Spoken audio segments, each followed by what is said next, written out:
In a world of polished floors and perfect smiles, there lived a man whose quiet devotion had gone unnoticed for far too long. He was never meant to be seen, only to serve, a driver in the grand house of the Whitmores, where wealth spoke in hushed tones, and love was measured in careful appearances. But in the hush of a garden, a small voice rose above the silence, calling him Daddy, a word that cracked open the polished facade and let the truth spill out in a single, breathtaking moment. This is the story of David, a man who learned that the most powerful love is the kind that refuses to stay in the shadows. It is the story of Emma, a child who dared to see him as more than what the world had told him he was. And it is the story of how, in the quiet spaces where no one was meant to look, love took root and grew into something that could not be hidden. What began with a whispered word in a garden became a journey that would carry David far beyond the gates of the Whitmore estate, into the heart of a city that had never seen him.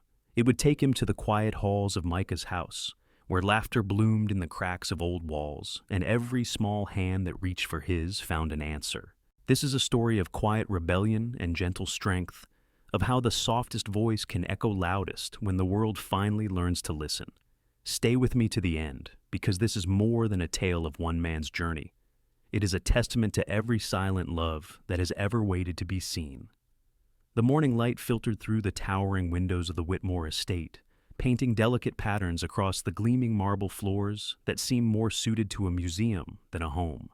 Outside, manicured lawns stretched like green velvet, untouched by the world beyond the gates, while inside, an almost sacred hush filled the air, an emptiness that no amount of crystal chandeliers or designer furniture could mask. David adjusted his uniform in the muted glow of the butler's pantry, smoothing the stiff navy collar with practiced fingers. The starched fabric felt like a second skin, familiar but unyielding, a constant reminder of his place in this grand house that was never his. He could hear the soft shuffle of the housekeeping staff in the distance, the gentle clink of silverware being polished, the faint rustle of flower arrangements being tweaked and perfected. It was a morning ritual of quiet choreography, every move rehearsed, every breath measured. Yet for David, none of that mattered as much as the small figure waiting in the nursery at the end of the hall. Emma, his Emma. The name alone was enough to bring a soft smile to his lips, to ease the knot that had taken up permanent residence in his chest ever since he first stepped through these doors 4 years ago. She was only a baby then, still learning to walk, her chubby arms outstretched in trust and curiosity. Now, at 4 years old, she was a whirlwind of laughter and wonder, her tiny voice bright enough to pierce through the icy veneer of this house and into the corners of his heart. He found her sitting cross-legged on the pale blue carpet, a storybook splayed open across her lap, her golden hair a halo in the soft morning light. She looked up when he entered, her face lighting up with a smile so pure, so heartbreakingly sincere, that for a moment David forgot how to breathe. "Daddy!" she squealed, jumping to her feet, the book tumbling forgotten to the floor. She ran to him, arms flung wide, and he bent low to catch her, scooping her up with a practiced ease that belied the weight of the world he carried on his shoulders. She fit perfectly there, nestled against his chest, her small hands gripping the fabric of his uniform, like it was the only thing tethering her to the ground. "Good morning, little lady," he said softly, his voice a low rumble that always made her giggle. She did, the sound bright and clear, echoing off the high ceilings and chasing away the chill that clung to the edges of the room. "You're wearing your serious clothes," she observed, her brow furrowing as she studied the polished buttons and pressed lines of his uniform. "Is it a special day?" He chuckled, pressing a kiss to her temple. "It's a day for being our best selves, Emma, for making sure everything is just right." Her lips pursed in a thoughtful pout, a gesture he'd seen 1,000 times and would never tire of. "But it's just me and you," she said. "That's always right." David's heart tightened, a flicker of something unspoken passing through his eyes. She didn't know, couldn't know, how those words were a balm and a burden all at once. Because in her innocent certainty, she saw only the truth of their bond, uncomplicated, unwavering, unrecognized by the world outside this room. But he saw the lines drawn in polished marble and whispered orders. He saw the divide that would never close, no matter how many bedtime stories he read, or how many scraped knees he kissed better. He set her down gently, brushing a stray curl from her forehead. "You're right, Emma," he said, his voice soft but resolute. But sometimes we have to play by the rules so that no one can take away what we know is true. She didn't quite understand. How could she? But she nodded solemnly, slipping her small hand into his as if that was answer enough. Together, they moved through the silent corridors of the estate, past portraits of Whitmores long dead, their painted eyes watching with the same cold indifference that lived in the hearts of their descendants. David walked with measured steps, the weight of his uniform balanced by the warmth of the tiny hand in his. Emma skipped to match his stride, her laughter a quiet rebellion against the hush of the house. They paused at the grand staircase, where sunlight pooled like liquid gold across the marble. Emma tilted her head back, gazing up at the cascade of crystal and light that was the chandelier, 1,000 tiny prisms capturing rainbows in their faceted hearts. "It's like a sky full of stars," she whispered. David followed her gaze, his expression softening. "It is," he agreed, "and you're the brightest of them all." She beamed at that, her cheeks dimpling in delight, and for a moment he let himself forget the lines, the rules, the careful dance of servitude that defined every moment in this house. For a moment, there was only Emma, the daughter he would never have in name, but claimed in every beat of his heart. "Come on, Daddy," she said, tugging at his hand. "Let's find the secret garden." He laughed, the sound low and warm, and let her lead him down the hallway, past the formal dining room, where the staff was already laying out polished cutlery and starched linens in preparation for the party that would unfold later that afternoon. He didn't spare them a glance. His world was here, in the bright eyes of the little girl who saw him for everything he was, not just the uniform he wore. In the nursery, he helped her change out of her nightdress, his fingers deft as he buttoned up the soft cotton dress she had chosen, a pale yellow that made her hair glow like sunlight. She wriggled and giggled as he fussed over her, her small hands reaching up to pat his cheeks in that absent, affectionate way children have. "You're my daddy, even if no one else sees," she said suddenly, her voice so matter-of-fact that it cut deeper than any insult he had ever endured in this house. He froze, just for a heartbeat, his hand stilling on the hem of her dress. Then he smiled, though it didn't quite reach his eyes. "I know, Emma," he murmured, his voice a promise wrapped in sorrow and hope. "I know." He lifted her up onto the window seat, tucking the hem of her dress neatly beneath her legs. Outside, the garden stretched in perfect symmetry, rows of white roses and boxwoods trimmed within an inch of their lives.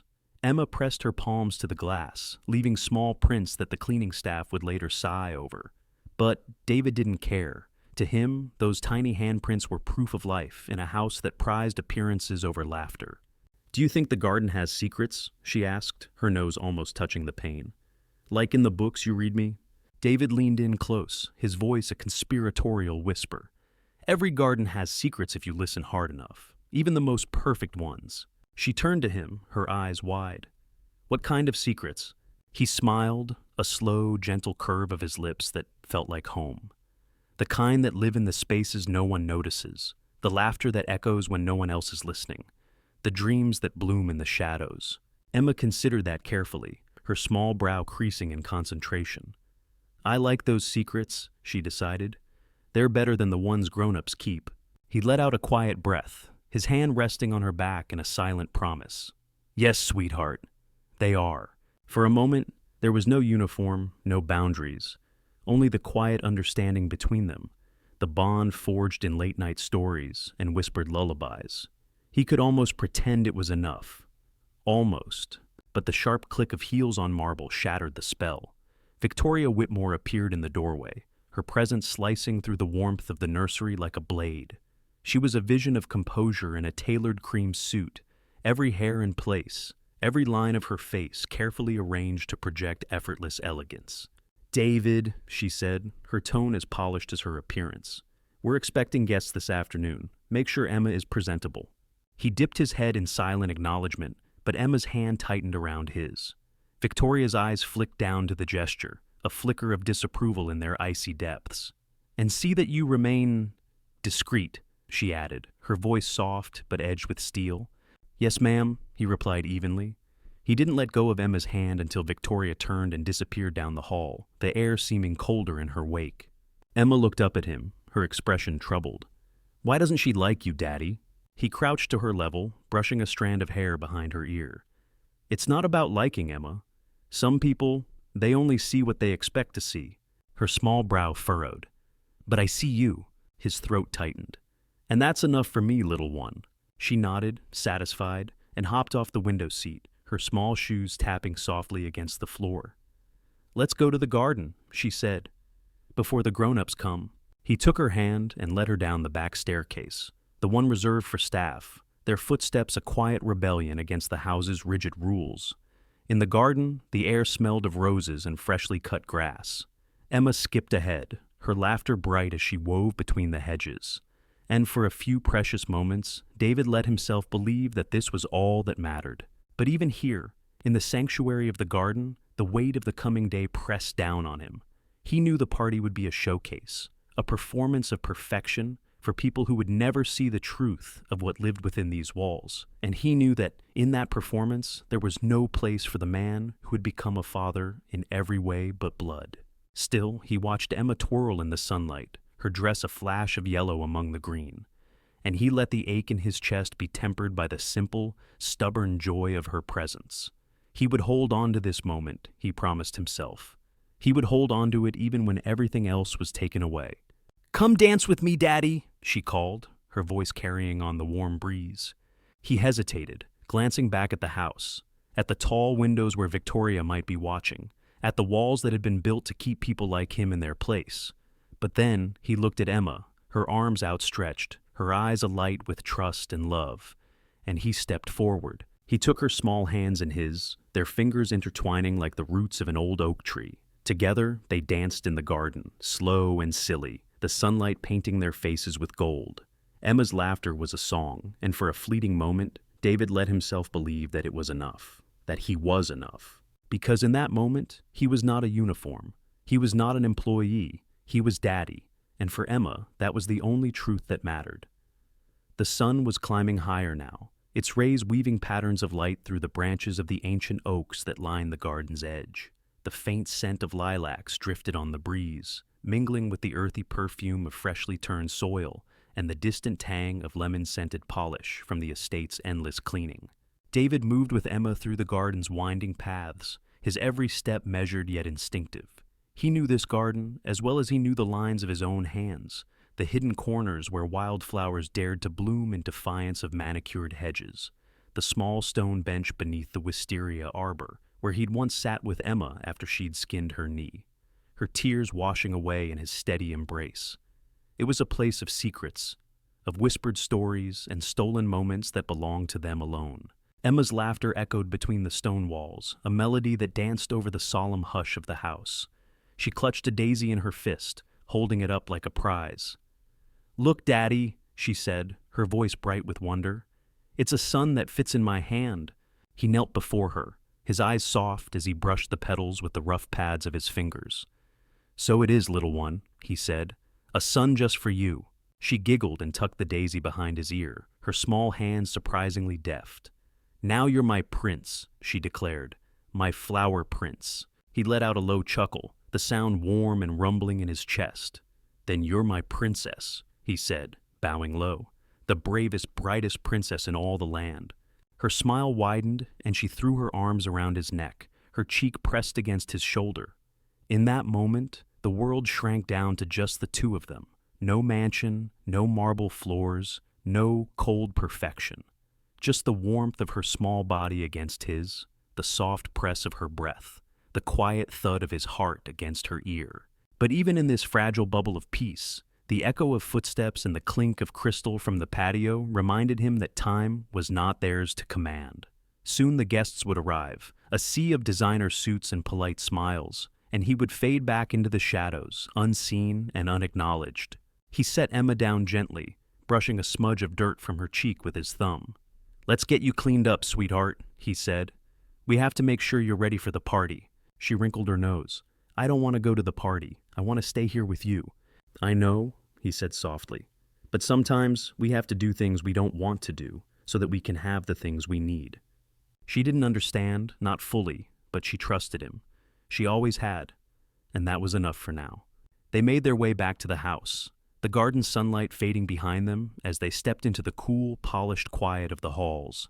David carried Emma up the back staircase, away from the grand entryway where Victoria's voice floated like a melody of control. directing the florists, instructing the caterers, every word a note in the symphony of her carefully constructed life. In Emma's room, he helped her change into the dress Victoria had chosen, a confection of pale pink tulle and satin that made her look like a porcelain doll.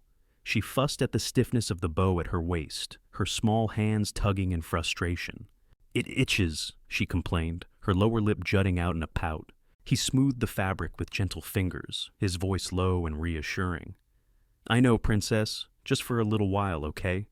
Then you can change back into something more comfortable." She sighed but nodded, her trust in him unshaken. He tied the bow with careful precision, his big hands surprisingly deft. And when he was done, he pressed a kiss to the crown of her head. "Perfect," he murmured. "You're perfect." She beamed up at him, her eyes alight with a joy that was his greatest treasure and his deepest sorrow, because he knew that soon she would be swept into a sea of strangers who saw only her beauty, not her spirit, and he would be left to watch from the shadows, the weight of his love hidden beneath the armor of his uniform. A knock on the door broke the quiet. One of the maids stood there, her expression carefully neutral. "Mr. David," she said softly. "Mrs. Whitmore would like to see you downstairs." He nodded, his face an unreadable mask. "Of course," he said, his voice even. Emma's small hand slipped into his, her fingers curling tight. "I don't want you to go," she whispered. He bent low, pressing his forehead to hers. "I'll be close, Emma, always." She nodded, her eyes solemn, and he rose to his full height, his hand resting briefly on her head in a silent promise. Then he stepped into the hallway, the door closing softly behind him. The corridor was silent, the kind of silence that pressed in around the edges of his mind, making every footstep sound too loud, too real. He moved with practiced grace, his shoulders squared, his chin lifted. But inside, a storm raged, a storm he had learned long ago to keep locked behind the steady calm of his gaze. At the foot of the stairs, Victoria waited. She was all icy elegance, her smile a weapon, her voice smooth as silk.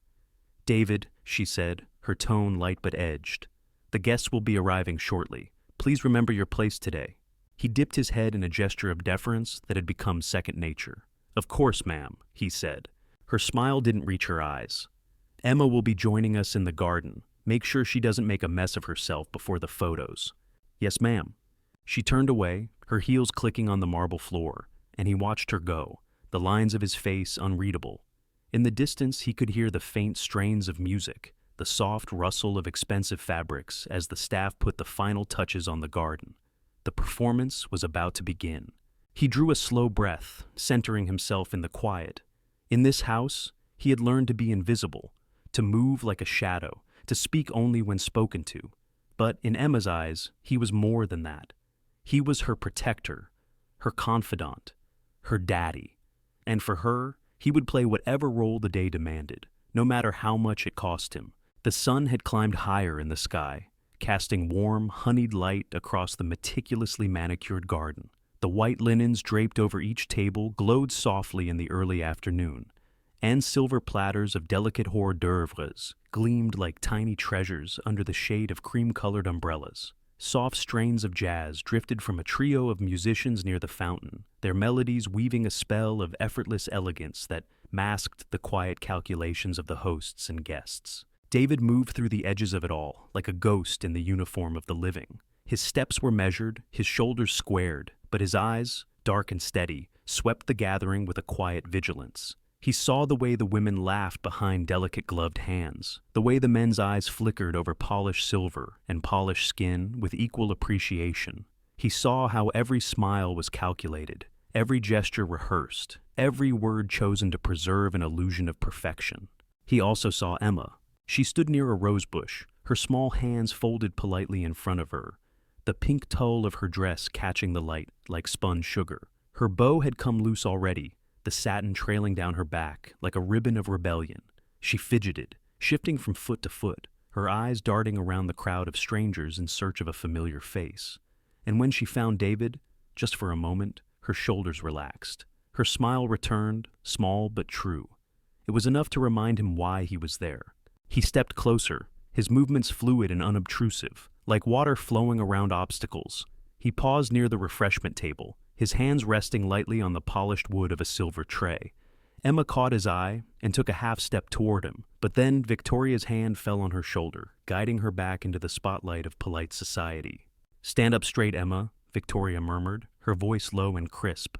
"Smile for Mrs. Cartwright. She came all the way from Boston just to see you." Emma's smile was brittle, her eyes darting to David as if asking for help. He could only offer her a small nod, his heart heavy. This was her world, the world of careful performance, of expectations that weighed more than the starched dress she wore. He wanted to gather her up, to carry her away from the soft tyranny of white linens and polite laughter. But he was only the driver, the protector no one saw, the man who mattered only in the quiet hours of night when the real world fell away. As he watched, Emma's small fingers found the edge of her skirt, fidgeting with the hem in a silent protest that only he seemed to notice. His chest tightened. She was trying so hard to be good, to be perfect, to be what they wanted, and he hated it. He hated that the light in her eyes was being traded for the glow of expensive crystal and hollow praise. A voice broke through his thoughts. "David, there you are." It was Charles Whitmore, Victoria's husband, his voice rich and practiced. "Would you mind assisting the servers with the champagne? We want to make sure every guest feels attended to." "Of course, sir," David said, inclining his head. Charles gave him a polite smile that didn't reach his eyes, then turned back to his conversation with a man in a tailored navy suit.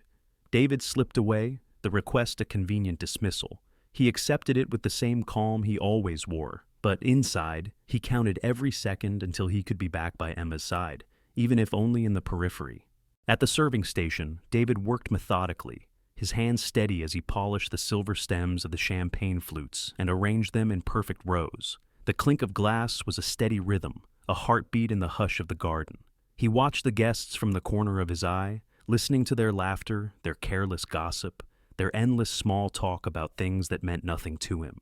"Did you see Victoria's dress?" one woman murmured behind a napkin. "I heard it was custom-made in Paris."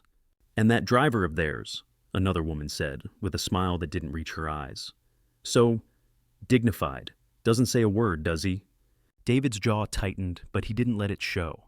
He had learned long ago that in houses like this, silence was a kind of armor, and he wore it well. Still, his ears were always tuned to Emma's voice, even amid the polite chatter.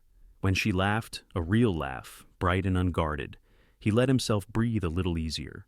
When she fell silent, he watched her more closely, waiting for the moment when she would need him again. The hours slipped by like water through his fingers. The sun climbed and began its slow descent, turning the garden gold and soft. Shadows lengthened, and the party settled into the gentle rhythm of polite conversation and sparkling rosé. David moved among the guests, a steady presence no one saw, but one that Emma always seemed to sense. And then, in the hush before the toast, it happened. Emma, standing beside her mother, turned her head and caught David's eye across the garden. Her face lit up, her small hand lifting in a wave so quick and shy that no one else seemed to notice. No one, except Victoria. "Emma," Victoria hissed, her smile fixed, her hand tightening on her daughter's shoulder. "Remember your manners." But Emma only smiled brighter, her eyes soft with the kind of trust that couldn't be taught or bought. In that moment, everything else fell away. The music, the laughter, the carefully constructed facade of perfect lives. There was only Emma and David, two souls who saw each other in a world that refused to see them. And then Emma's small voice, clear and unafraid, rose above the polite murmurs of the crowd. "Daddy," she said, her tone so matter-of-fact that it was like the crack of thunder on a summer day. "Daddy, come dance with me." The world seemed to freeze. Glasses paused halfway to lips. Conversation stumbled to silence. Victoria's smile twitched, then froze, her eyes widening in horror. David stood rooted to the spot, the silver tray in his hands trembling just slightly. For a moment, just a heartbeat, the garden was utterly still. Then the whispers began, soft at first, like the rustling of dry leaves. "Did she just say? But he's just the driver. Oh my God." Victoria's face went pale, her hand tightening on Emma's arm, hard enough to make the little girl flinch. "Emma," she said, her voice low and sharp. "That is enough." Emma's lower lip wobbled, but she stood her ground, her gaze never leaving David's. "He's my daddy," she said again, her voice small but unwavering. David's throat worked around the sudden tightness there. He wanted to step forward, to gather her up and hold her close, to shield her from the sudden sharp weight of so many eyes. But he couldn't. Not here, not now. Instead, he met her gaze across the garden, his own eyes full of the only answer he could give. I see you. I am here. He saw the way Victoria's smile cracked like fine china, the way her fingers dug into Emma's shoulder hard enough to leave small crescent moons on her skin. He saw the flash of embarrassment in Charles's eyes as he looked away, pretending not to hear. And he saw, most of all, the way Emma stood a little straighter, her chin lifting in quiet defiance even as her mother tried to shush her. David wanted to move, to cross the polished marble path that separated him from the little girl who had claimed him with a single precious word. But he forced himself to stand still, his every muscle coiled tight with the effort. He could not make a scene. Not here, not in front of these people who would never understand what that word meant to them both. Victoria's voice cut through the murmurs like the crack of a whip. Emma, stop this nonsense immediately, she said, her tone so smooth and sharp that it almost sounded gentle. David is not your father. He is just the driver. Emma's eyes filled with tears, but she didn't look away. He's my daddy, she said again, her voice breaking but unbowed. He takes care of me. He loves me. There it was. The truth laid bare for everyone to see. David felt it like a brand against his chest, both a wound and a badge of honor. Around them, the guests exchanged uneasy glances, their polite smiles fading as they realized they were witnessing something raw and real in a world built on illusions. Someone let out a nervous laugh. Another sipped their champagne too quickly, the crystal flute clinking against their teeth. The jazz trio near the fountain stumbled over a note, the music faltering before finding its rhythm again. But in that heartbeat of silence, the world shifted. Just a little, just enough. Victoria's hand fell away from Emma's shoulder, her face pale and pinched. Go to your room, she said coldly, her words slicing the air like a blade. Now. Emma hesitated, her small hands clenched at her sides. She looked at David, her eyes wide and pleading, and in that moment he let himself nod. A small, almost imperceptible movement. A promise. Emma turned and ran, her small feet silent on the soft grass. The crowd parted for her like water, their eyes following her with a mix of pity and discomfort. David watched her go, his heart aching with every step she took away from him. When she was gone, the hush deepened. Victoria straightened her shoulders, her lips pressed into a thin, bloodless line. She turned to the guests, her smile brittle but unbroken.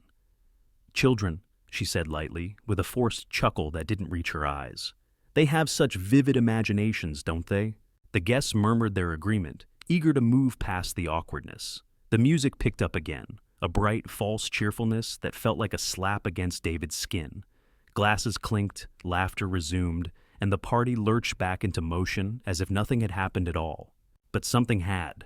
David set the tray of champagne flutes down with care, his hands steady despite the storm inside him. He turned and slipped away, moving through the edges of the gathering like a shadow, invisible once more. But this time, it was different.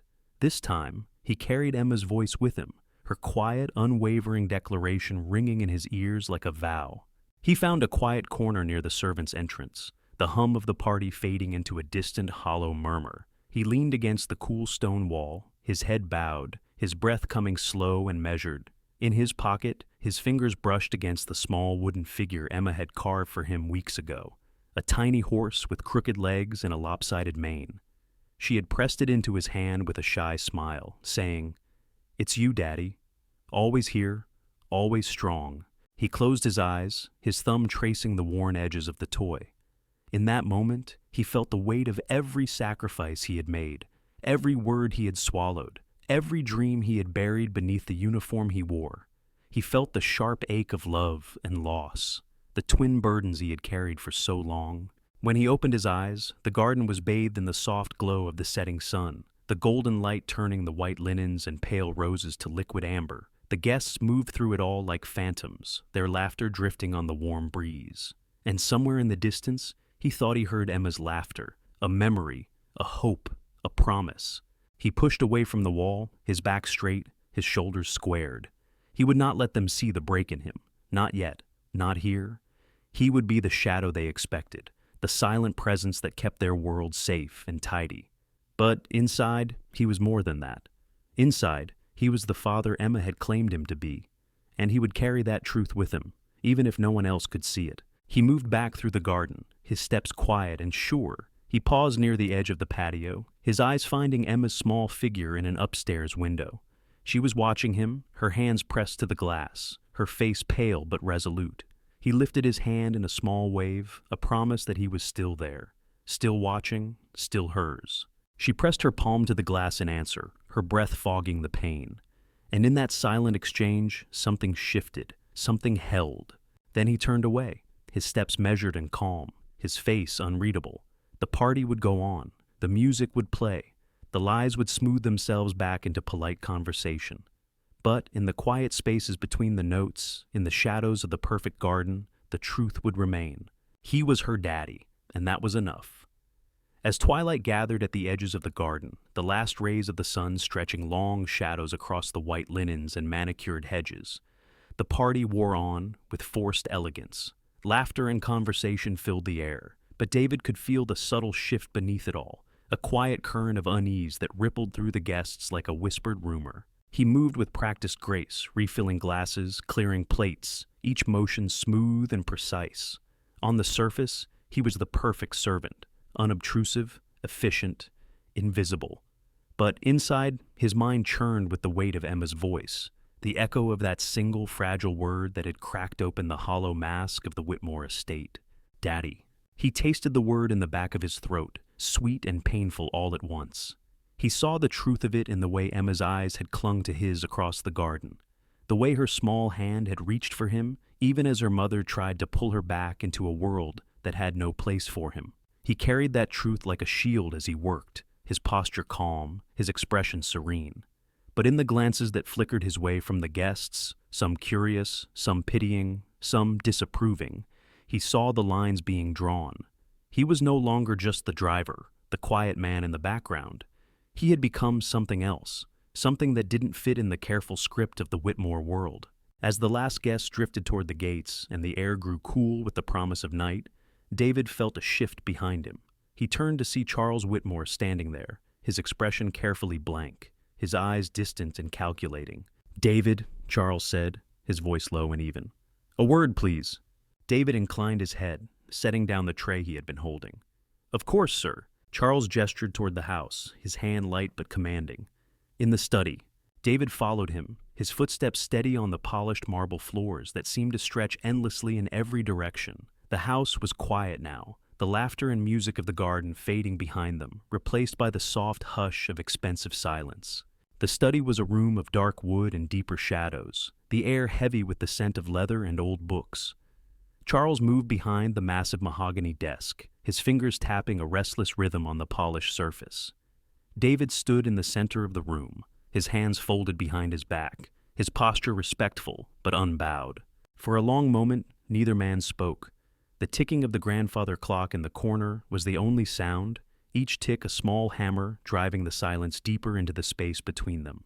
Finally, Charles sighed, his eyes narrowing as he studied David. "You understand why we're here, don't you?" David met his gaze, calm and unflinching. "I believe so, sir." Charles's jaw tightened. "Emma is a child. She doesn't understand the difference between affection and propriety. But the guests today, they saw something else, something inappropriate." David's brow furrowed, but he said nothing. He had learned long ago that in moments like this, silence was both defense and defiance. Charles leaned back in his chair, his eyes cold. "You've overstepped your role, David. Whatever. Bond you've formed with Emma, it ends here." David's hands tightened behind his back, the only outward sign of the storm that raged inside him. "With respect, sir," he said quietly, "I've only ever done what was asked of me, cared for her, protected her, when no one else would." Charles's lips thinned. "That's not your place. You're paid to drive the car and keep her safe, not to encourage her to see you as family." A bitter smile ghosted across David's lips, gone in an instant. "Children see what is true," he said softly. "They don't care about roles or rules. They care about love." Charles's face hardened, his fingers drumming faster on the desk. "That may be, but it doesn't change the fact that you embarrass this family today. Victoria is furious. She wants this resolved quietly. David drew a slow breath, his shoulders lifting with the weight of the moment. What does that mean, sir? Charles sighed again, the sound heavy with something like regret. It means that your employment here is at an end. We'll provide a reference, of course, and a severance. But you'll leave at the end of the month. David felt the words settle over him like a shroud. He had known this was coming, had felt it in the way Victoria's eyes had turned to ice the moment Emma called out to him. Still, hearing it spoken aloud was like the final toll of a bell. He nodded once, a small, dignified motion. I understand. Charles shifted uncomfortably, as if the calm acceptance in David's voice was somehow more unsettling than any protest would have been. Good, he said, his voice softening. I'm sure you'll find another position. You have experience. David's lips curved in a faint wry smile. Yes, sir, he said. I have experience. He turned to leave, his steps measured, his head high. But as he reached the door, a small voice cracked the silence like a fragile branch. No. Emma's cry was raw, a child's voice breaking through the polished hush of the house. She burst into the room, her small fists clenched at her sides, her face red with fury and fear. You can't make him go. I want him to stay. David turned, his heart clenching at the sight of her. She looked so small in the doorway, her dress askew, her hair a wild halo around her flushed face. But her eyes, those bright, unflinching eyes, were fierce with something older than her years. Emma, Charles said sharply, his face paling. This is not the time. But Emma shook her head, tears brimming in her eyes. He's my daddy, she said, her voice trembling but resolute. He's the one who reads me stories. He's the one who makes me feel safe. He's the one who loves me. You can't make him leave. The words struck the room like a thunderclap, hanging in the air long after her small voice fell silent. David felt them like a blow to the chest, the raw truth of them both a balm and a wound. He knelt then, his large hands reaching out to steady her shaking shoulders. Emma, he said softly, his voice thick with emotion he fought to keep contained. It's going to be all right. You're going to be all right. She shook her head again, her small hands fisting in the fabric of his uniform. No, I won't. Not if you're gone. David swallowed hard, his throat tight. He pressed a kiss to her forehead, his voice breaking as he whispered, I will always be here, Emma. In every story, in every secret place. I will always be your daddy, no matter where I go. She clung to him, her tears wetting the dark blue of his uniform. And for a moment, the world shrank down to just them, just the truth that no one else in that room could deny. Then Charles stepped forward, his voice low and strained. That's enough, Emma. Go to your room. She looked up at David, her eyes searching his face. He nodded, a single steady motion that told her everything she needed to know. Slowly, reluctantly, she let her fingers slip from his, her small shoulders shaking with silent sobs. David rose, his gaze locking with Charles's for a long, silent moment. Then he turned and walked away, the weight of every step pressing down on his chest like the weight of a lifetime. Behind him, he heard Emma's quiet, heartbroken whisper. Don't go, Daddy. Please don't go. But he kept walking, because he knew that in this house, love was a luxury they could not afford. And in that quiet, echoing hallway, David vowed that one day, somewhere, somehow, he would find a place where love was enough. The evening settled over the Whitmore estate like a velvet shroud, the last light of the day catching on the crystal sconces and turning them into stars that glowed cold and distant. The garden was empty now, the guests gone, their laughter and champagne dreams swept away with the last of the catering trays. In their place was a quiet so deep it seemed to press against the walls, a silence that held the echo of Emma's cries like a bruise. David stood in the small room off the servants' corridor, the single lamp on his dresser casting a warm pool of light over the few possessions he had gathered in his years here. A battered leather-bound book of stories, its spine worn from years of reading to a small girl who believed every word. A tiny wooden horse, carved from a scrap of oak, its mane lopsided and its legs uneven, but perfect in her small hands. And the photograph, Micah's bright smile frozen forever in a moment of sunlit joy, a memory that still ached like a phantom limb. He moved slowly, carefully folding his shirts, his shoes polished to a quiet shine. Every movement was deliberate, a ritual of farewell. He had done this before, left places that never wanted him to stay. But this time was different. This time, he was leaving behind more than a job. He was leaving behind a part of himself he had found in Emma's laughter, in the fierce trust of her small hands in his. The door to his room creaked open, and a soft voice broke the hush. David? He turned, his heart catching at the sight of the maid who had always met his eyes with kindness. She stood in the doorway, her hands twisting in the hem of her apron. I just wanted to say, we saw, David. We all saw. What you are to her. What she is to you. David's shoulders softened, his expression warm despite the heaviness in his chest. Thank you, he said simply, the words quiet, but carrying the weight of his gratitude. She stepped forward, her gaze steady. It's not right what they're doing. She needs you. He looked away, his jaw tightening. I know, but sometimes love isn't enough to break the rules that others write for us. She reached out, her hand resting lightly on his arm. Maybe not, but it's enough to change the way we remember, and that matters too. He held her gaze, a small, sad smile flickering across his lips. It does, he agreed. Thank you. She nodded, her eyes glistening, and slipped away as quietly as she had come, the soft click of the door closing behind her like a punctuation mark at the end of a chapter. David turned back to his suitcase, his movements slower now, as if each item he packed was a piece of himself he had to leave behind. The navy uniform, carefully folded, the worn storybook slipped gently into a side pocket, and finally the small wooden horse, which he held in his palm for a long moment before tucking it into the breast pocket of his coat, close to his heart. When he finished, he sat on the edge of the narrow bed, the room around him silent but alive with memory. He closed his eyes and let himself remember every laugh, every tear, every whispered daddy that had given him a purpose deeper than any paycheck. And then he rose, lifting the suitcase in one hand, his coat draped over his arm. He moved through the quiet halls like a shadow, his footsteps soft but resolute.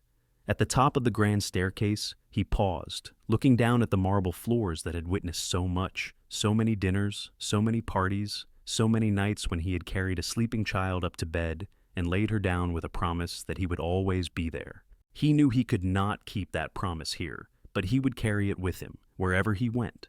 As he descended the stairs, he heard the soft sob of a child's breath, and turned to see Emma standing at the bottom, her small hands clutched in front of her, her eyes red from crying. She looked so small in the vast cold foyer, her pink dress crumpled, her golden hair a tangle of curls that fell across her flushed cheeks. "Daddy!" she whispered, her voice a trembling threat. David set down the suitcase and knelt before her, his large hands cupping her face. "Oh, my brave girl," he said softly, his voice thick with love and sorrow. "You shouldn't be here." She shook her head, tears spilling over her lashes. "Don't go!" she begged. "Please, Daddy, don't go." He closed his eyes, his forehead resting lightly against hers. "If I could stay, Emma, I would," he murmured. "You are my heart, little one. But sometimes the world isn't kind enough to let us be who we need to be." Her hands clutched his coat, her small fingers curling in the fabric. "I don't care about the world," she said fiercely, her voice breaking. "I care about you." A tear slipped down his cheek, silent and unbidden. He brushed his thumb across hers, his voice a whisper. "I know, sweetheart, and I will always be with you, in the stories, in the songs, in the garden where the secrets grow. I will always be there." She nodded, her sobs quieter now, but her grip on him unyielding. He gathered her close, lifting her into his arms one last time. She buried her face in his shoulder, her small body trembling against his. And for that moment, it was just them. No marble floors, no disapproving stares, no walls high enough to keep them apart. He set her down gently, pressing a kiss to her forehead. "Be brave, Emma," he said softly. "Be kind, and remember, you are loved. Always." She nodded, her face wet with tears, and watched as he picked up the suitcase again, his back straight, his shoulders squared.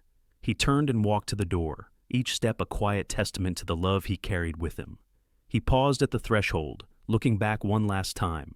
Emma stood in the fading light of the foyer, her small hand lifted in a silent wave, and he lifted his in answer, a promise that neither time nor distance could ever break.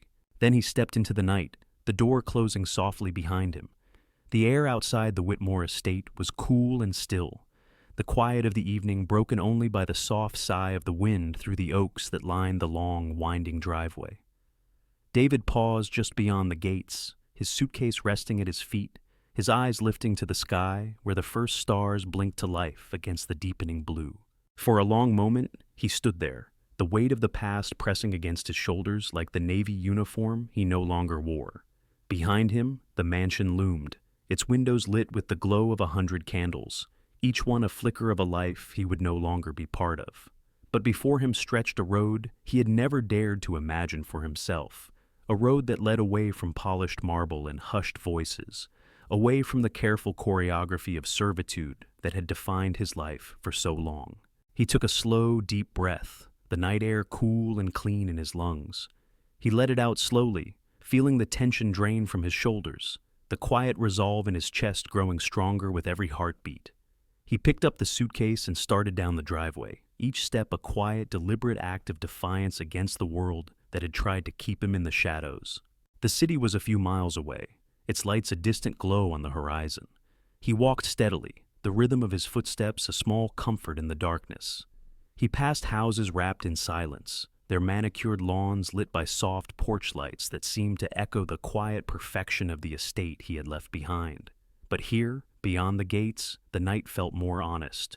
No marble floors, no forced smiles, just the cool air, the rustle of leaves, the steady beat of his heart. He reached the edge of the estate grounds as the moon climbed higher, its silver light turning the world to shades of pewter and pearl. He paused at the crest of a small hill, setting down the suitcase and looking back one last time. The mansion was barely visible now, its towers and gables softened by distance and shadow. In the quiet of the night, it looked almost beautiful, almost.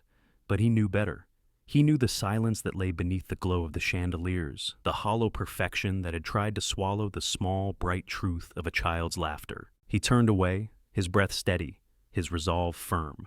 He walked on, his steps sure even as the road turned from smooth asphalt to rougher, cracked pavement. The city drew closer with every mile, its lights bright and alive, a promise of something more. By the time he reached the edge of the city, the night had deepened, the streets alive with the quiet rhythms of the world after dark. Neon signs flickered in dusty windows, the hum of distant traffic a low, constant murmur. David moved through it all with a quiet calm, his eyes taking in the worn brick of old buildings, the hand-painted signs of small shops and diners that smelled of coffee and warm bread. He found a small motel on the edge of the city, its sign flickering in tired neon. Rooms available. He checked in with a polite nod to the night clerk, the man barely looking up from the small TV that glowed behind the counter. David carried the suitcase up the narrow stairs to a small room that smelled faintly of soap and old wood, its single window offering a view of the city's edge where light met shadow. He set the suitcase down carefully, the quiet of the room wrapping around him like a balm. For the first time in years, he was alone, not in the hushed way of the Whitmore estate, but in a way that felt clean, honest, unburdened by the weight of someone else's expectations. He sat on the edge of the narrow bed, the springs creaking softly beneath him, and let out a slow breath that felt like the first true exhale of his life. He reached into his coat pocket and pulled out the small wooden horse, its lopsided mane worn smooth from countless times in his hands. He turned it over in his palm, the weight of it light but solid, a reminder of small hands and fierce love. He set it on the windowsill, where the moonlight caught its rough edges and turned them to silver. In the quiet, he let himself remember Emma's face, her bright eyes, her trembling smile, the fierce way she had stood up for him, even when the world told her not to. He let himself remember Micah's laughter, the way it had filled a small apartment long ago with hope and promise. And he let himself believe that somewhere, somehow, he could build a place where that laughter would live again. He lay back on the narrow bed, his eyes on the cracked ceiling above him. In the distance, a siren wailed, the lonely song of a city that never truly slept. But in his chest, there was a steady beat of something stronger than fear, something deeper than grief. Hope. He closed his eyes and let it take root, small and stubborn, like the wildflowers that grew in the cracks of the Whitmore garden. Tomorrow, he would begin again. Tomorrow, he would find a way to take the love he carried and make it into something real, something no one could take away. But for tonight, he let the quiet hold him, the promise of a new beginning, soft and steady in the darkness. And for the first time in a long time, he slept without fear. David woke with the soft light of dawn slipping through the thin curtains, the room painted in muted gold and pale blue. He lay still for a moment, listening to the quiet hum of the city beyond the window, the distant sounds of traffic and the first birds of the morning. It was a different kind of silence than the hush of the Whitmore estate, less polished, less practiced. It was alive, restless, and honest. He rose slowly, his body stiff from a night on the narrow bed, but there was a lightness in his chest that he hadn't felt in years. He washed his face in the small sink, the water cold and bracing, and looked at his reflection in the cracked mirror. The man who stared back at him was the same, but there was something in his eyes that hadn't been there before, a glimmer of something new, something unbreakable. He dressed in plain clothes, a simple shirt, dark trousers, sturdy boots. Clothes that fit him in ways the uniform never had. He laced up the boots with steady hands, his movements deliberate and calm. Today, he told himself, would be the first step towards something that belonged to him alone. He packed the few things he had brought, the storybook, the photograph of Micah, the small wooden horse, and placed them carefully in the suitcase. He hesitated for a moment, his fingers lingering on the worn leather cover of the book. Then he slipped it into the side pocket, a quiet promise to himself that he would read those stories again, in a place where laughter didn't need to be hidden. He stepped out into the early morning light, the air cool and crisp, carrying the scent of rain that had fallen in the night. The city was stirring around him, shopkeepers sweeping sidewalks, delivery trucks rumbling down narrow streets. He walked with purpose, each step steady and sure, the suitcase in his hand a small weight compared to the burden he had left behind. He found a small cafe tucked between two old brick buildings, its windows fogged with the warmth of brewing coffee.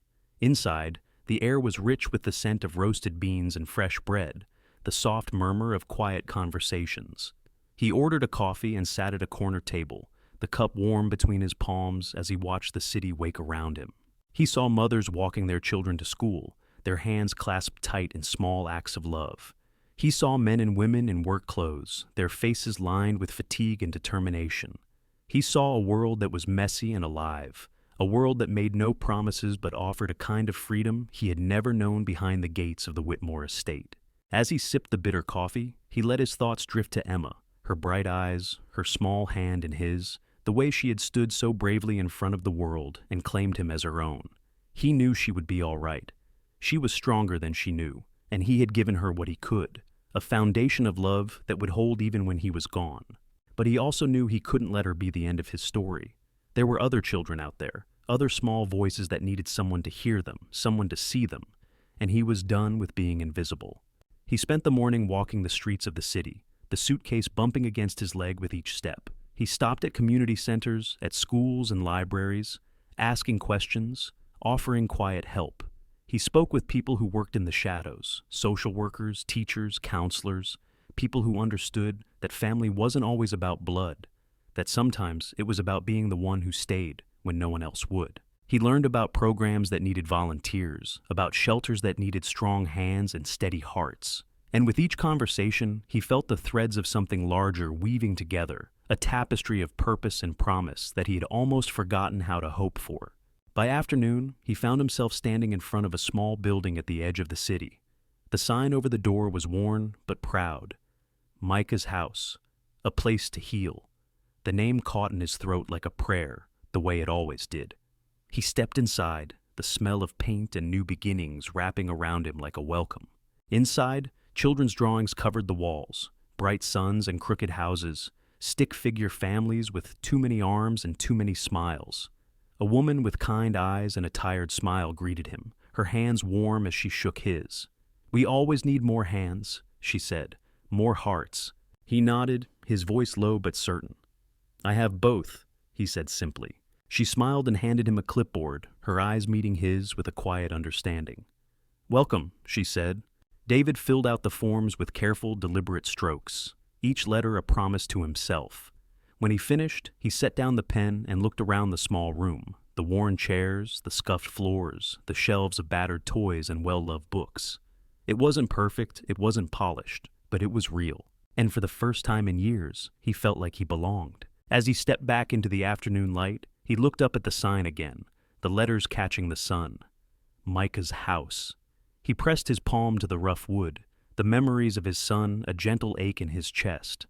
"I see you, Micah," he whispered, "and I will keep seeing you, in every child I help, in every story I share." He turned and walked back down the steps, his steps light, his breath steady. The road ahead was uncertain, full of challenges he could only begin to imagine, but it was his road, his choice, his purpose. He was no longer the silent shadow in someone else's story. He was a man with a heart that refused to be small, a father without blood who knew that love was not a matter of permission, but of presence. And as the sun dipped low, casting the city in warm, golden light, David walked forward with quiet determination, his steps echoing the promise he carried in his heart. He was ready to begin again. David arrived early the next morning at Micah's house, the sun still climbing from the horizon, painting the worn bricks with the soft glow of a new day. He stood outside for a moment, his hand resting on the wooden sign, feeling the quiet strength of those words, "A place to heal," echo in his chest like a heartbeat. Inside, the air was alive with the gentle clatter of toys and the soft voices of children still learning to trust the world. A small girl with shy eyes peered at him from behind a battered bookshelf, her fingers twisting in the hem of her sweater. David knelt, offering a quiet smile that asked nothing of her, his open palm resting on the floor between them. After a moment's hesitation, she crept forward and placed a crumpled piece of paper in his hand, a wobbly drawing of a house with a sun above it. "Is this your home?" he asked softly. She nodded, a single cautious movement. "It's what I want," she whispered. David's chest tightened, but he let his smile grow warm and steady. "It's beautiful," he said, smoothing the paper with careful fingers. "You have a gift for bringing dreams to life." Her eyes lit up, a shy, proud spark that reminded him of Emma's fierce courage. He tucked the drawing carefully into his pocket, a small piece of her hope that he would carry with him.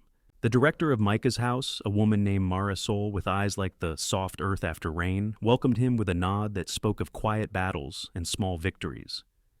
"The children here," she said, her voice gentle as she led him down the narrow hallway lined with bright, crooked handprints. "They come from many places, many stories. Some have never known safety, some have never been seen." David nodded, the weight of her words settling into the steady strength of his shoulders. "I understand," he said simply. She paused at a doorway where laughter spilled out in warm, untidy waves. "Then you know," she said, meeting his eyes, "that what matters most is not how much you can fix, but how much you can see them, how much you can love them when no one else does." He nodded again, his voice low and firm. "I do." And so he began. His days unfolded in quiet rhythms, tying small shoes with patient hands, brushing away tears that fell as silently as rain, reading stories with voices that wove safety into every word. He learned the shape of each child's fear, the tender spots where their trust had been broken, and the small, fierce fires of hope they carried like fragile candles in the dark. He helped fix a wobbly table in the playroom, his hands steady and sure. He taught a little boy how to catch a ball, showing him how to cradle it in his palms like something precious. He sang lullabies in the soft hush of nap time, his voice a quiet anchor in the drifting sea of dreams. At night, when the children were sleeping and the soft hum of the old radiators filled the silence, David sat in the small office at the back of the building. He wrote lists of things the children needed: new shoes, warm coats, books with bright pictures, and stories that dared them to dream. And he dreamed too, of a space filled with laughter that didn't have to be hidden, of rooms where every child knew they were safe and seen. The photograph of Micah sat on the battered desk beside him, the edges worn soft from years of quiet reverence. Sometimes, in the hush of the night, David would trace the lines of his son's smile with a fingertip, whispering promises he had carried across 1,000 sleepless nights. "I couldn't save you," he would murmur, "but I will save them." The children of Micah's house were not his by blood, but they were his by choice. Each small hand he held, each whispered secret he kept, each bright, fierce spark of hope he refused to let the world snuff out. And in the small moments, when a child's laughter rang out unguarded, when a shy smile bloomed into a grin, when a tear-streaked face lit up with wonder at the simplest kindness, David felt the quiet healing of his own heart. He felt the weight of old griefs soften, the edges of old wounds smooth under the balm of purpose. He knew the world was still waiting outside, the polished marble halls, the cold smiles of people who saw only what they chose to see. But in this place, in these small sacred moments, he had found a new truth. Here, he was more than the man who had once been told he was just the driver. Here, he was a father, a protector, a keeper of fragile hopes. And as he moved through the worn halls of Micah's house, his footsteps steady and sure, he carried that truth like a torch, burning bright, unquenchable, and ready to light the way forward. In the weeks that followed, David wove himself into the gentle tapestry of Micah's house. The children learned to trust the quiet strength in his hands, the steady warmth in his voice. He became a constant presence in the wobbly fortress of their days, tying shoelaces before morning lessons, wiping away tears with the tender patience of someone who knew that healing took time. And in those small daily acts of care, he found pieces of himself he'd thought lost. His laughter, easy and unforced, returned in the soft banter with the children. His hands, once forced to serve, now built forts of couch cushions and towers of wooden blocks that reached for the sky. Each moment was a quiet rebellion against the silence he'd carried for so long. But even as he found solace in the bright colors of finger paints and the wide eyes of children learning to hope again, the world outside did not forget him. It never did. One crisp autumn morning, as he stood on the steps of Micah's house, watching the children chase each other across the cracked sidewalk, Marisol approached him. Her brow was creased, a folded newspaper clutched in her hand. "David," she said softly, handing it to him, "you might want to see this." He took the paper with careful fingers, his eyes tracing the headline that sprawled across the page. "A scandal at Whitmore Estate, former employee's story of silent devotion, goes viral." Below it, a photograph, grainy but unmistakable. Him kneeling in the garden in his Navy uniform, Emma's small arms wrapped around his neck, her face pressed to his shoulder. A stolen moment of truth that someone had captured and shared. He felt the world pause around him.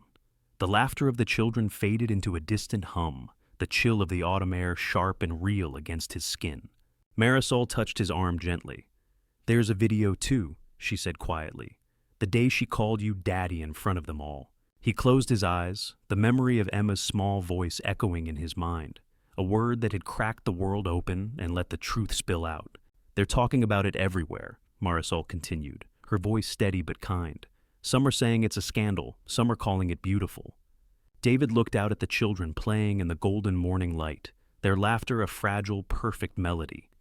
He felt the weight of the story he carried, of Emma, of Micah, of every child who had ever reached for love and found it in him. "I didn't ask for this," he said softly. "I know," Marisol said, "but sometimes the world sees what it needs to see, whether we're ready or not." He nodded, his jaw tightening with quiet resolve. He knew what the world would say, the headlines, the gossip, the polished voices on morning talk shows debating whether he had overstepped. But he also knew the truth, the love in Emma's eyes, the trust in the small hands that reached for him. He folded the newspaper carefully, tucking it under his arm. "It doesn't change who I am," he said simply. Marisol's smile was small and warm. "No," she agreed, "but it might change what you can do. There are people asking about you. Journalists, yes, but also families. They want to help. They want to give. Maybe this is your chance to build something bigger." He looked at her, the quiet weight of her words settling into the steady strength of his chest. A chance. A beginning, forged from the wreckage of a goodbye he had never wanted to say. "I'm not interested in fame," he said. "I'm interested in them." He gestured to the children, their laughter rising like a promise in the crisp morning air. "I'm interested in making sure they have what they need." Marisol's smile deepened. "Then let them see that, David.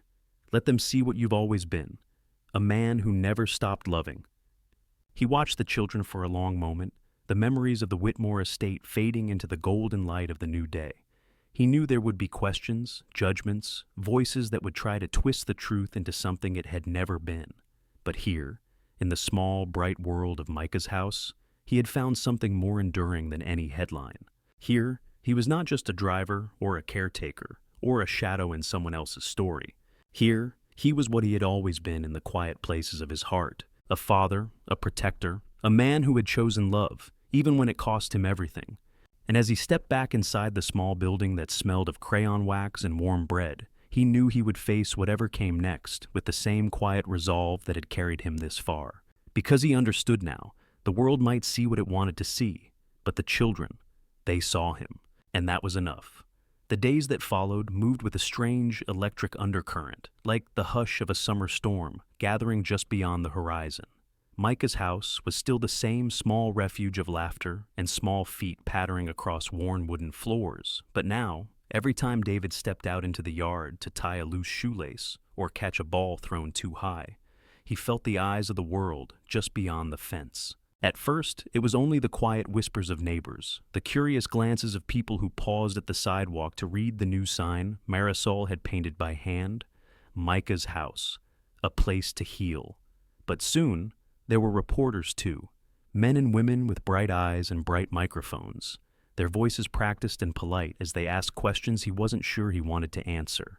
"Is it true?" one of them asked, a young woman with a gentle voice and a notepad balanced carefully on her knee. "Did she really call you her daddy that day?" David paused, his hands resting on the small wooden fence he'd just repaired, the scent of fresh paint clinging to his fingers. He thought of Emma, her small voice, so certain, so sure. He thought of the way she had reached for him in that perfect, terrible moment when everything else had fallen away. "She did," he said quietly, "because in her heart, that's who I was. That's who I am." The reporter's eyes softened, but she didn't push. She just nodded, as if she understood that some truths didn't need to be explained. They only needed to be witnessed. Word spread fast, faster than David could have imagined. There were letters that came in the mail, stacks of them with return addresses from places he'd never been. New York, Chicago, small towns he'd never heard of. Parents wrote to him, sharing stories of their own children, of nannies and drivers and teachers who had been the quiet heroes of their childhoods. Strangers sent small donations, books, toys, warm coats for the winter ahead, each package a quiet testament to the truth that love was never just a private thing. David accepted it all with a quiet humility. He sorted the packages with the children, turning each delivery into a lesson in gratitude, in kindness. They made thank you cards with crooked letters and bright crayons, small hands pressing stickers onto the envelopes with solemn care. And in those small, deliberate acts, he saw the healing that had begun to take root in the cracks of every heart. One rainy afternoon, as the children painted bright suns on heavy paper that still smelled faintly of wet leaves, Marisol found him in the kitchen, her expression careful. "There's someone here to see you," she said, her voice gentle. David looked up from the sink, his hands still damp, the smell of dish soap clinging to his sleeves. "A reporter?" Marisol shook her head. "No, it's Victoria." The name stopped him like a stone in the river of his thoughts. For a moment, he just stood there, the world narrowing to the soft hum of the faucet and the steady beat of the rain on the window panes. Then he dried his hands slowly, carefully, and nodded. "I'll see her." She waited for him in the small meeting room at the back of Micah's house, a space filled with children's drawings and a second-hand couch that sagged in the middle. She looked as he remembered, elegant and composed, her hair perfect even in the damp air.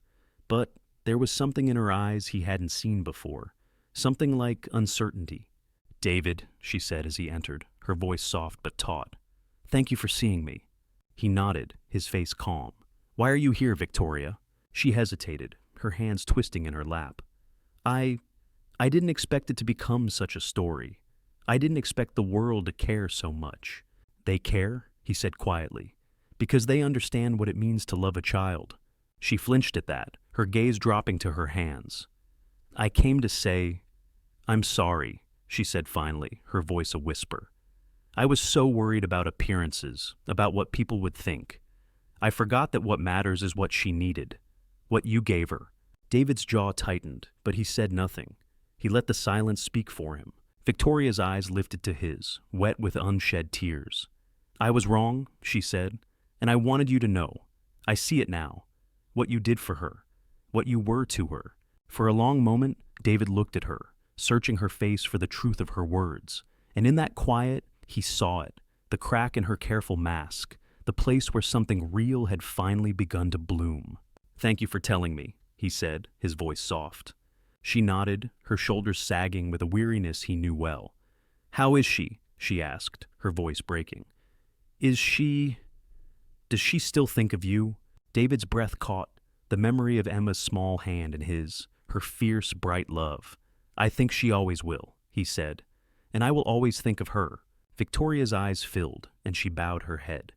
"I'm glad," she whispered. "I'm glad she had you, even if I couldn't see it then." The words settled into the space between them, soft and final. When she rose, she didn't reach for his hand, and he didn't offer it. There were some bridges that could not be rebuilt, but there was a kind of peace in the quiet understanding they shared. When she was gone, David stood for a long moment in the small, warm room, the laughter of children drifting down the hall like a balm. He thought of Emma, of the way she had claimed him with a word that no one could take away. He thought of Micah, of the small boy whose laughter he carried in the steady beat of his heart. And he knew, more clearly than ever, that he was done hiding in the shadows of someone else's story. Here, in Micah's house, he was the author of every small, bright chapter, every hug, every quiet comfort, every word of love spoken into the silence. And as the rain fell gentle and steady against the windows, he turned back to the children, his steps sure, his voice steady. Because he had work to do. The rain cleared overnight, and by morning the air was sharp and bright, the wet streets glistening like mirrors beneath the first rays of the sun. David rose early, as he always did, his body moving with the quiet purpose that had become second nature. He watched the sunrise through the cracked window of the small apartment above Micah's house, its golden light washing the worn brick in the promise of a new day. Downstairs, the children's voices had already begun to fill the halls, small, bright notes of laughter and the soft shuffles of tiny feet. David moved among them like the steady current of a river, his presence as certain as the dawn. He poured cereal into chipped bowls, tied laces that had come undone, and knelt to reassure a small boy with wide, frightened eyes that no shadow in the corner could ever be stronger than the light in this place. And in those simple tasks, he felt something deep and certain bloom inside him. It was more than duty, more than habit. It was a calling.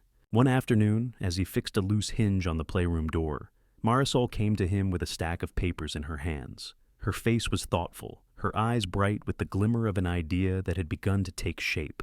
"I've been thinking," she said, her voice warm and steady. "All these people reaching out, the donations, the volunteers, they're not just helping us. They're giving us the chance to grow, to become more than just a shelter." David set down his hammer and looked at her, his brow furrowing in quiet question. She spread the papers out on the small wooden table, the edges curling with the damp air. "There's a building downtown, an old library. It's been empty for years. The city's willing to lease it to us cheap. If we can show them, we'll put it to good use." He traced a finger over the blueprints, the quiet echo of a dream stirring in his chest. "What would we do with it?" he asked, though in his heart he already knew. Marisol's smile was small and certain. "We'd make it more than just a shelter, a place where children can learn, where they can grow without fear, where the past doesn't define them, where love does." David felt the weight of her words settle into him like a promise. He saw the playrooms in his mind, walls bright with art, shelves heavy with books, laughter echoing through halls that had once been silent. He saw a place where no child was ever made to feel small or forgotten, a place that was home. "It will take everything we have," Marisol said softly. "Money, time, hope." David met her gaze, his own eyes steady and unafraid. "We have enough," he said. "We have to believe that." She nodded, her shoulders relaxing with relief. "Then let's begin." They spent the next days writing letters, making phone calls, gathering the small, precious resources they could. David worked from dawn until long after the sun had set, his hands rough from labor, his body tired but alive with purpose. Volunteers came, men and women who brought paintbrushes and buckets of bright colors, who carried boxes of books and shelves worn smooth by generations of small hands. They came because they saw in David what Emma had always seen, a quiet, unwavering strength, a love that could not be measured in blood or bound by titles. And as they worked, David found himself sharing more of his own story than he ever had before. In the quiet hours of painting walls and laying new floors, he spoke of Micah, of the small boy who had taught him that love was a promise you carried even when the world turned away. He spoke of Emma, of the small hands that had claimed him as family, of the day she had stood in the garden and said the word that had changed everything. The volunteers listened, and in their eyes he saw not pity, but respect, understanding, a shared determination to build something that would outlast every moment of doubt or loss. Slowly, the old library took on new life. The dusty halls were filled with bright murals painted by small, eager hands. The echoing rooms that had once held silence now rang with laughter and music, the kind that carried hope in every note. One evening, as David hung the final coat of paint on the broad front door, he paused to watch the children in the courtyard. They ran in wild circles, their laughter rising into the soft twilight, their joy a song that needed no words. And in that moment, he saw Micah in every bright smile, every fearless leap. He saw Emma in the small girl who paused to offer her hand to a shy boy still learning to believe that he belonged. He saw himself, not as the man who had once been told he was just the driver, but as the man who had chosen, again and again, to stay, to love, to fight for a future that was bigger than any one child, any one story. As the sun dipped low, painting the sky in strokes of rose and gold, David set down his brush and stood back to look at what they had made. The sign above the door read, in letters painted by careful hands, Micah's house, a place for every child. He reached out and touched the wood, his breath catching in his chest. For a moment, he let himself remember Emma's small voice in the hush of the garden. Daddy. And he knew that here, in this place built from broken pieces and quiet dreams, he had finally found what he had been searching for all along, a home. The morning of the grand opening dawned clear and bright, the first true day of spring. David stood outside Micah's house, the air cool against his skin, the scent of fresh paint and hope filling his lungs. Around him, the final touches were coming together, flowers planted in window boxes, bright streamers fluttering in the gentle breeze, the laughter of children weaving through the crisp morning air. Volunteers bustled in and out, carrying trays of food and armfuls of bright balloons.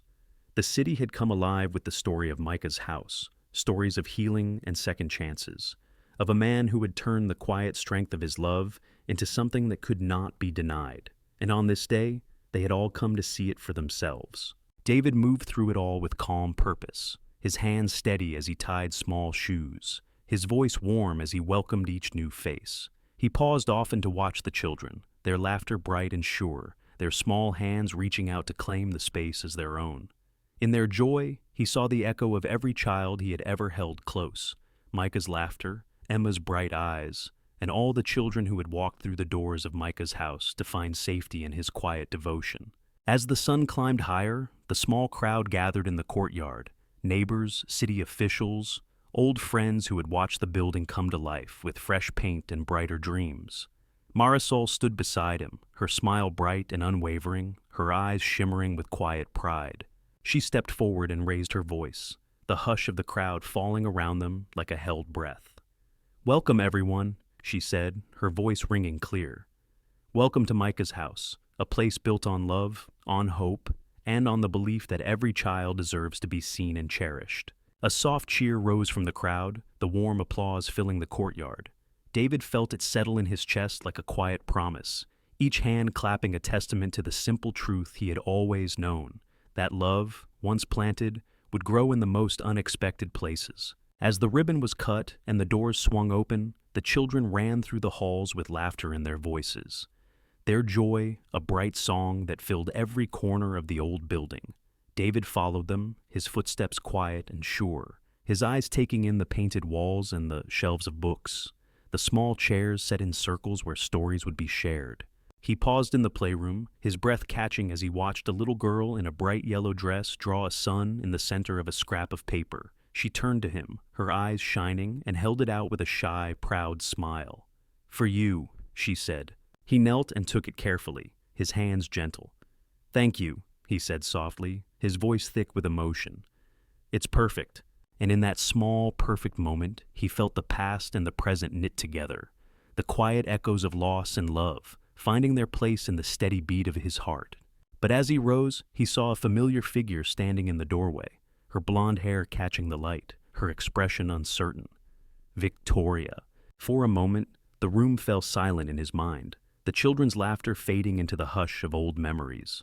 She stepped forward slowly, her hands clasped in front of her, her eyes soft with something like regret, and something more. "David," she said quietly, her voice carrying a tremor he had never heard before. I heard about today, about what you've built here." He nodded once, his voice calm. "Thank you for coming." She looked around the room, her gaze lingering on the bright murals and the children who played in the warm, golden light. It's beautiful," she said, her voice breaking just a little. "I didn't understand before. I didn't see." "You see now," he said gently. She met his eyes, and in that quiet exchange, he saw the truth of it, the weight of the past, the shape of old mistakes, and the small, bright hope of something better. "I wanted to tell you," she said softly, "that Emma, she still talks about you. Every night she asks me to tell her stories the way you did. She still calls you Daddy in her heart." David's breath caught, his eyes stinging with tears he did not try to hide. "She was always my daughter in every way that mattered," he said, his voice low and sure. Victoria nodded, her eyes wet. "I see that now, and I'm grateful for what you gave her, for what you gave us both." There was nothing else to say, no need for forgiveness or apology. The words that hung between them were enough, a quiet truce, a soft acknowledgement of the love that had refused to be silenced. As Victoria turned to leave, David called softly, Tell Emma I will always carry her in my heart, and that she was the reason I found my way here." Victoria paused, her hand on the doorframe, and nodded. "I will," she said, her voice steady. "I promise." When she was gone, David stood for a long moment in the soft light of the playroom, the small sun drawn in bright yellow crayon still warm in his hand. Around him, the children laughed and played, their voices rising like a hymn of hope that reached for something larger than any one heart. And in that moment, David knew that Micah's house was more than just a building. It was a testament to every small kindness, every act of love that refused to be hidden. It was proof that even the quietest devotion could bloom into something that would never be forgotten. As he stepped back into the warm, bustling halls, he carried that truth in the steady beat of his heart, because he knew now, more surely than he had ever known anything, that he was exactly where he was meant to be. Here, in this place of laughter and second chances, he was not just a caretaker. He was home. The grand opening of Micah's house had drawn neighbors, city officials, and even the curious gaze of news cameras. But after the last of the confetti had settled and the final applause had faded, what remained was the quiet hum of a new beginning. David stood in the doorway of the playroom, the bright murals alive with children's laughter and the warm scent of fresh paint and crayons. In every small hand reaching out for help, he felt the steady pulse of something larger, a promise he had made not just to Emma, but to every child who found their way to these doors. Marisol found him there, her hands folded, her eyes bright with quiet determination. "You've done something extraordinary here, David," she said softly. "But I think it can be even more." He looked at her, his brow furrowing in gentle question. She gestured to the hall beyond, where children sat in small circles learning to read, where laughter rang out like bells and bright faces turned to the future with hope. "We have a chance to do more than offer shelter," she said. "We can build a place that nurtures dreams, that teaches these children they are more than the past they carry." David felt the weight of her words settle into the quiet strength of his chest. "What are you thinking?" he asked, his voice calm but sure. She smiled, a slow, bright curve that spoke of plans long dreamed. "A school," she said simply. "A place where they can learn, not just to read and write, but to believe in themselves, where they can see what they're capable of and carry it with them wherever they go." He felt his breath catch, the vision of it unfolding in his mind like sunlight on a winter morning. He saw rooms bright with color and filled with books, teachers who saw beyond the silence of trauma to the spark of possibility in every child's eyes. He saw Emma's bright smile in every small face, the fierce courage she had shown him, lighting the way forward. "We'll need help," he said quietly, his voice a low, steady promise. "We'll need teachers and supplies and money, more than we've ever had." Marisol nodded. "And we'll find it. We'll show them what love can build when it's given room to grow." They spent the days that followed in quiet, determined labor, writing grant applications late into the night, reaching out to old friends and new allies, laying out plans for classrooms and libraries and quiet corners where children could learn to dream. And with every conversation, every late-night drafting session, David felt the future take shape in his hands. The children watched it all with wide eyes and soft smiles, their trust as sure as the sunrise. David found himself telling them stories about what they would build, stories of rooms filled with music and books that smelled of possibility, of teachers who would teach them not just to read the world, but to write their own stories within it. He saw the shy smiles of children who had once hidden behind the smallest shadows, saw the way they began to stand a little taller, their laughter a little louder. He knew that healing was never simple, never easy. But here, in the quiet halls of Micah's house, he saw that it was possible. One day at a time, one story at a time. One night, after the children had been tucked into warm beds and the soft glow of the moonlight had painted the walls in silver, David sat alone in the small office he shared with Marisol. He looked around at the drawings taped to the walls, crayon stick figures of families with too many arms and hearts that spilled over the edges of every page. In them, he saw the truth he had always known, that love could never be confined to the neat boxes of the world. He reached into his pocket and pulled out the small wooden horse that Emma had once tucked into his hand. He set it on the desk, the worn wood smooth beneath his fingers, and closed his eyes. "Thank you," he whispered, not to the empty room, but to the memory of every child who had trusted him with their small, fierce hearts, "for teaching me what it means to stay."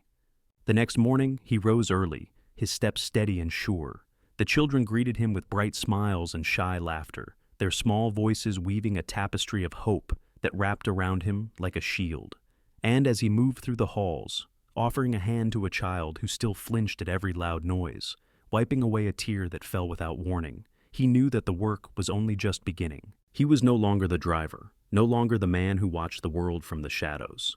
He was the architect of a new story, one where love did not need permission to grow, one where every child could see themselves not as a burden to be hidden, but as a light to be cherished. And in the quiet moments between laughter and learning, he felt Micah's presence in every bright smile, Emma's voice in every small hand that reached for his. This was his legacy, not the whispers of scandal that had once followed him, not the polished smiles of those who had never seen him, but the laughter of children who believed that the world could be more than what it had been. And in that laughter, he found the strength to dream beyond the walls of Micah's house. Because he knew, more surely than ever, that he was not just a caretaker of memories. He was the keeper of hope. Spring warmed the city in soft, golden light as the day of the school's opening dawned. David stood in the doorway of Micah's house, the scent of fresh paint and new books hanging in the air like a promise. The small sign beside the door read, "Micah's House Learning Center, where every child's story begins." He traced the letters with his fingers, the quiet weight of the moment settling into the steady beat of his heart. Around him, volunteers hurried to prepare classrooms that had been carved from the bones of the old library, rooms now bright with color and laughter, filled with books that smelled of endless possibility. The children arrived in small, nervous clusters, their eyes wide with wonder. Some clung to battered backpacks, others carried nothing at all but the soft hope that lived in their chests. David greeted each one by name, his voice low and warm, his presence as steady as the sun. "Welcome," he said to each of them. "This is your place, a place to learn, to grow, a place to be seen." They looked up at him with shy smiles that grew into bright grins, their small shoulders straightening as they stepped across the threshold. Marisol moved through the halls, her arms full of notebooks and bright pencils, her laughter weaving a gentle thread of reassurance through the bustling morning. She paused beside David, her eyes bright and sure. "Look at them," she whispered, her voice thick with quiet wonder. "They're already home."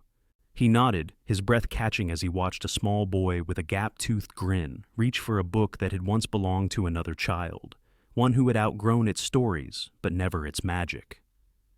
"This is what we built for," he said softly. "Not for the walls or the books, but for that moment, when a child believes they belong." The morning unfolded in gentle rhythms. Teachers who had once taught in crowded city classrooms now knelt beside children in small circles, their voices low and patient as they traced letters on clean paper, the soft scratch of pencils, the quiet murmur of questions asked and answered. It was a music David had never known he needed, a symphony of small hopes blooming. He moved among them, tying laces that had come undone, smoothing back stray curls that fell across small brows. In every small kindness, he saw Micah's laughter, Emma's bright smile, the soft weight of every child who had trusted him enough to call him Daddy. At lunchtime, the children gathered in the small courtyard, where spring flowers grew in pots that had once been cracked and forgotten. They sat on blankets spread beneath the gentle sun, their laughter bright as they shared sandwiches and stories. David sat with them, his long legs folded awkwardly beneath him, his hands warm and steady, as he listened to a little girl with bright eyes tell him about the sunflowers she had planted in a coffee can on her windowsill. "They're small now," she said, her voice shy but sure. "But I know they'll grow tall, even if no one else believes it." He smiled, his chest tightening with the quiet beauty of her certainty. "They will," he said softly. "And so will you." When the final bell rang, the children spilled out of the doors in bright, tumbling waves, their laughter a promise that reached far beyond the worn bricks of the building. David watched them go, his heart full and quiet, his shoulders squared with a purpose that felt as unshakable as the roots of an ancient tree. Marisol stood beside him, her eyes soft with the same quiet pride that hummed in his chest. "You've given them more than a school," she said. "You've given them a place to begin again."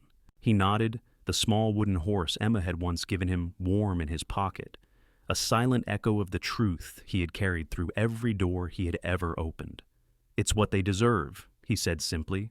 "A chance to see that their story doesn't have to end where someone else tried to stop it." The sun dipped low, painting the sky in strokes of rose and gold. David walked the halls one last time that day, his fingers brushing the smooth wood of door frames, the laughter of children still echoing in his mind. In every bright mural, in every row of books, in every small hand that had reached for his, he saw the legacy of the love he had chosen over silence. And as he stepped out into the quiet evening, the first stars bright above him, he knew that tomorrow would come with its own challenges, its own small triumphs. But here, in this place where laughter and learning bloomed side by side, he would stand ready, his hands steady, his heart open, his voice sure. Because this was more than a school, this was a promise, and he would spend every day he had left, keeping it. The weeks that followed the school's opening were a gentle whirlwind of small miracles and quiet triumphs. David rose each day before the sun, his breath steady, his purpose clear. He moved through the halls of Micah's house with a quiet authority, his deep voice weaving calm through the laughter and tears of children still learning how to trust the world. Each morning, he stood at the doorway, greeting every child by name, their wide eyes bright with the promise of a new day. Some had come from places that had taught them to hide their laughter behind small, polite smiles. Others carried stories etched into the quiet curve of their shoulders, stories of nights spent listening to the hush of empty rooms instead of lullabies. But here, in the warm light of Micah's house, they learned that their stories did not have to be heavy forever. They learned that there was a place where every small voice could be heard, where every dream was worth fighting for. One bright afternoon, as David sat beneath the old oak in the small courtyard, a little boy named Jamal approached him. Jamal was shy, his voice soft as the breeze, his eyes the color of storm clouds on a summer night. "Mr. David," he said, his small fingers fidgeting with the frayed edge of his sleeve. Do you think I can be something good? Even if the world says I'm not?" David looked at him for a long moment, his heart aching with the weight of that question, one he had asked himself more times than he could count. He reached out, his hand resting gentle and sure on the boy's thin shoulder. "I think," he said softly, "that you already are something good, something strong, and no matter what the world says, you have the right to stand tall and be seen." Jamal's eyes widened, his breath catching in his small chest. And in that moment, a single heartbeat of quiet, unguarded truth, David saw the first bright bloom of belief take root in the boy's gaze. He knew then, as surely as he knew the beat of his own heart, that this was the work he was meant for. This was why he had carried Emma's voice in his soul, why he had held Micah's laughter in his hands even when the world had tried to take it away. It was not just about offering shelter or food. It was about teaching every small, trembling voice that they were enough, that their story was worth telling. As the school grew, so too did the echoes of what they were building. Word spread beyond the city, letters arriving from distant towns, parents searching for safe harbors for children who had learned too young that the world could be cruel. Volunteers came from miles away, their hands eager, their eyes bright with the same quiet fire that had driven David from the shadows of the Whitmore estate to this place of gentle purpose. And with each new face, each new small voice added to the bright chorus of Micah's house, David felt the legacy of love he had built grow deeper, stronger. One evening, as twilight painted the sky in shades of rose and violet, Marisol found him in the doorway of the new library they had built, in what had once been a crumbling storeroom. He stood surrounded by shelves filled with stories waiting to be read, his hands resting on the smooth wood like a promise. "David," she said softly, her voice warm as the first breath of spring. "We've been offered a grant from a foundation that believes in what we're doing here, enough to expand, to reach even more children. But they want you to speak at their gala. Tell them what this place means." David felt his breath catch, the quiet weight of the past pressing against the promise of the future. He had never been a man who sought the spotlight. He had lived too long in the quiet spaces, the shadows where love was patient and unseen. But he thought of Emma, her small hand in his, her fierce voice that had once called him Daddy before the world was ready to hear it. He thought of Jamal, of every small face that had looked up at him with questions no child should have to ask. And he knew that if his voice could build bridges to tomorrow for them, then he would find the strength to speak. "I'll do it," he said, his voice calm and sure. "Not for me, for them." Marisol smiled, her eyes bright with quiet pride. "For them?" she echoed. That night, as he sat at his small desk in the corner of his room, David opened the worn storybook he had carried with him since the days he had read to Emma by the soft light of the nursery lamp. The pages were worn smooth by his hands, the words as familiar to him as the beat of his own heart. He read aloud in the soft hush of the night, his voice weaving a quiet lullaby that spoke not just of dragons and heroes, but of the small, fierce hope that had carried him here. And in that quiet, as the moon rose high above Micah's house, he knew that he was ready for whatever came next. Because he understood now, more surely than ever, that love, once chosen, once spoken, could build a future brighter than any past. And tomorrow he would stand before the world and tell them that story. Because he was not just a man who had loved quietly in the shadows. He was a keeper of hope, a builder of dreams. And he was done being silent. The night of the gala arrived under a canopy of stars, the city skyline shimmering like a promise. David stood outside the tall glass doors of the grand ballroom, the soft echo of laughter and music spilling out into the crisp air. He took a slow breath, the weight of the moment balanced carefully in the steady rhythm of his chest. He had never been comfortable in spaces like this, rooms filled with polished voices and polished floors, the hum of money and power in every careful smile. But tonight, he was not here for himself. He was here for them, for every small voice that had once whispered, "Do you see me?" and for every child who still waited to be seen. He stepped into the light, his shoulders straight, his heart calm. The ballroom was a sea of black suits and glittering gowns, a bright, careful world that seemed to shimmer with the weight of old money and new ambition. But David moved through it with the quiet strength he had carried since the day he had first cradled a child's trembling hand and promised to stay. Marisol met him at the edge of the crowd, her smile warm, her eyes bright with pride. "They're ready for you," she said softly, her hand resting gently on his arm. "Just tell them the truth, the way you always have." He nodded, his breath steady. "For them," he said. The room fell into a hush as he stepped up to the small stage, the bright lights turning the crowd into a sea of expectant faces.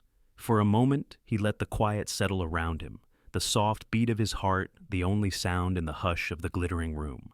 Then he spoke, his voice low and sure, each word carrying the weight of every story he had ever held. "I was once told that I was just the driver," he began, his eyes sweeping the crowd, "that my job was to stay in the background, to be silent and unseen. But I learned that love doesn't come with a title, that the quietest devotion can change a life." He paused, his breath steady. "I came to Micah's house because I believed, because I knew, that every child deserves to be seen, to be safe, to be loved for who they are, not who the world tells them to be." He saw their eyes soften, the polite distance of money and power giving way to something real, something human. "There was a girl once," he continued, his voice growing stronger. "She called me Daddy in a garden where no one else saw me. In that moment, she gave me the greatest gift I've ever known, the chance to show her that love is not about what the world calls you. It's about what you choose to give. He paused, his breath catching as he thought of Emma's small hand in his, of Micah's laughter echoing in every corner of his memory. "I carry that gift with me every day," he said softly. "In every story I read, in every small hand I hold. And I will spend the rest of my life making sure that no child ever feels like they have to whisper to be heard." He stepped back from the microphone, the quiet that followed deeper than any applause. And in that silence, he saw them. The donors, the officials, the strangers whose eyes were bright with the simple, unvarnished truth of what he had shared. The applause that finally came was not loud, not the polite murmur of money seeking comfort. It was a slow, rising swell, a wave of hands clapping for every quiet promise he had ever kept, for every story he had refused to let fade into the silence. When he stepped down from the stage, Marisol was waiting, her eyes shining. "You gave them more than a speech," she said, her voice warm with quiet wonder. "You gave them a reason to believe." He shook his head, his smile small and sure. "I only told them what I've always known," he said. "That love, when it's given freely, can change everything." That night, the city skyline was alight with the soft glow of spring, the world beyond the ballroom still turning in the hush of the stars. David stepped out into the cool night air, his breath misting in the darkness, his hands steady at his sides. He thought of Emma, of Micah, of every small voice that had once reached for him in the dark, and he knew that this was not an ending. This was a beginning, one that would bloom in the laughter of children, in the quiet strength of every story still waiting to be written. Because he understood now, more clearly than ever, that he was not just a man who had once been called the driver. He was a father, a protector, a keeper of every small, bright flame that refused to be swallowed by the dark. And as he turned his steps back toward Micah's house, the moonlight silvering the path ahead, he knew he would carry that truth with him for the rest of his days. Here, in the quiet hum of children's laughter and the soft rustle of dreams beginning to bloom, he was home, always. And so, beneath the quiet glow of streetlights and the hushed lullaby of a world that never truly sleeps, David walked on. His hands carried no titles, only the soft weight of small hands that had trusted him to be more than the world would ever see. In every step, he carried the echoes of laughter, the bright sparks of dreams that refused to be dimmed. He knew the road ahead would not always be easy. There would be days when the world's shadows seemed longer than the light he carried in his chest. But he also knew this, that love, once chosen, once spoken, was stronger than any silence. That the softest voice, when spoken from the heart, could change the world for a child who had learned to believe. This is the story of how one man turned quiet devotion into a revolution of kindness. It is the story of Emma's small voice, the one that taught him to be seen. It is the story of Micah's house, where laughter bloomed like wildflowers in the cracks of the past. And it is a promise that every child who walks through those doors will find more than shelter. They will find a home built on the gentle strength of a man who refused to be invisible, a man who taught them that they were always enough, just as they were. So, as the night settled over the city and the moon rose bright and sure, David stood in the doorway of Micah's house, the quiet keeper of 1,000 small hopes.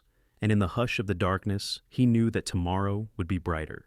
Because here, in this place of second chances, he was more than the man who had once been told to stay in the shadows. Here, he was the light that would never fade,